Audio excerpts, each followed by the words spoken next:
आज दिनांक 26 अप्रैल शुक्रवार को महायुति की बीड़ जिले की उम्मीदवार पंकजा मुंडे के प्रचार के लिए राष्ट्रवादी पक्ष अजित पवार गट के महाराष्ट्र उपाध्यक्ष राजकिशोर मोदी अपनी पूरी ताकत के साथ राष्ट्रवादी पक्ष के अनेक पदाधिकारियों को साथ में लेकर आज अंबाजोगाई शहर में स्थित कपिल गणेश मंदिर आदर्श नगर से प्रचार पद यात्रा शुरू की। बीड लोकसभेच्या महायुतीचे उमेदवार आदरणीय पंकजाताई मुंडे यांच्या प्रचारार्थ या ठिकाणी प्रचार फेरीचं आयोजन करण्यात आलेलं आहे। महाराष्ट्राचे उपमुख्यमंत्री अजितदादा पवार आणि बीड जिल्ह्याचे पालकमंत्री धनंजयजी मुंडे यांच्या नेतृत्वाखाली आज आम्ही सर्व कार्यकर्ते या ठिकाणी प्रत्येक घरी जाऊन प्रत्येक दारात जाऊन त्यांना या ठिकाणी महायुतीचे उमेदवार पंकजाताई यांच्या कमळ या चिन्हावर बटन दाबून विजय करा असे आवाहन करतोय। बीड जिल्हा आणि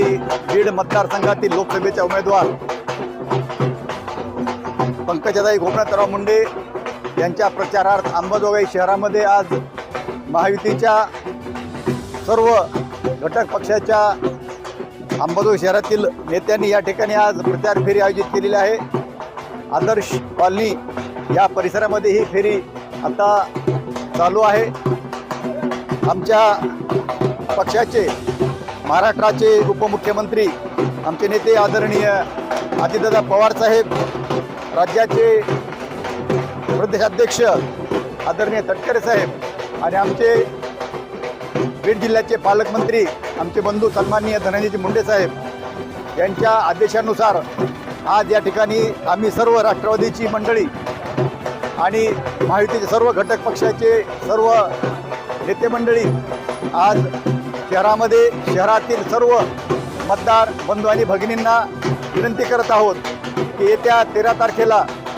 बीड जिल्ह्याच्या विकासासाठी आणि अंबाजोगाई शहराच्या विकासासाठी महायुतीचे उमेदवार पंकजाताई मुंडे यांना प्रचंड मतानं विजयी करावं एवढी मी नम्र विनंती करतो। महाराष्ट्रामध्ये होऊ घातलेल्या लोकसभेच्या सार्वत्रिक निवडणुकीमध्ये बीड जिल्ह्याची खासदारकीच्या उमेदवारीसाठी उमेदवार म्हणून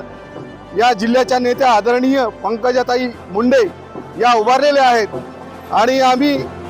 अजितदादा पवार यांच्या राष्ट्रवादी आणि येथील आमचे नेते आदरणीय राजकिशोरजी मोदी साहेब यांच्या नेतृत्वाखाली आम्ही आज पंकजाताई मुंडे यांचा प्रचार सुरू केलेला आहे आणि सर्व मतदारांना विनंती करतो की आपण येत्या